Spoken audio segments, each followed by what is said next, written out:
কনস্টেবলের উর্দি পরে তোলাবাজি, কসবায় গ্রেপ্তার প্রগতি ময়দান থানার সিভিক ভলেন্টিয়ার।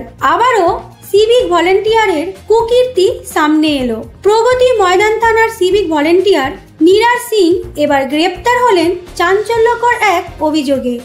অভিযোগ, তিনি থানার এক পুলিশ কনস্টেবলের ইউনিফর্ম চুরি করে সেই পোশাকে ছদ্মবেশ ধারণ করে কসবা এলাকায় গিয়ে সাধারণ মানুষের সঙ্গে দুর্ব্যবহার করেন এবং টাকা তোলার চেষ্টা করেন। স্থানীয় বাসিন্দারা তার অস্বাভাবিক আচরণে সন্দেহ প্রকাশ করে পুলিশের হেল্পলাইন নাম্বার 100-তে ফোন করেন। বৃহস্পতিবার রাতে অভিযোগ পাওয়ার পর কসবা থানার পুলিশ ঘটনাস্থলে পৌঁছে নিরাজ সিংকে হাতে নাতে ধরে ফেলে। পরে তাকে থানায় নিয়ে গিয়ে জিজ্ঞাসাবাদ করলে উঠে আসে আরও চাঞ্চল্যকর তথ্য। সূত্র অনুযায়ী জেরার মুখে অভিযুক্ত স্বীকার করেছে যে সে আগেও এমন কাজ করেছে। পুলিশ জানিয়েছে তার বিরুদ্ধে ছদ্মবেশ ধারণ ও চুরির মামলা রুজু করা হয়েছে এবং শুরু হয়েছে বিভাগীয় তদন্ত।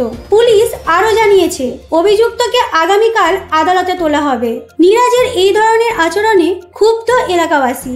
সিভিক ভলেন্টিয়ারের মতো একটি দায়িত্বশীল পদে থেকেও এমন আচরণ সমাজে নিরাপত্তার প্রশ্ন তুলছে বলে মনে করেছেন অনেকে।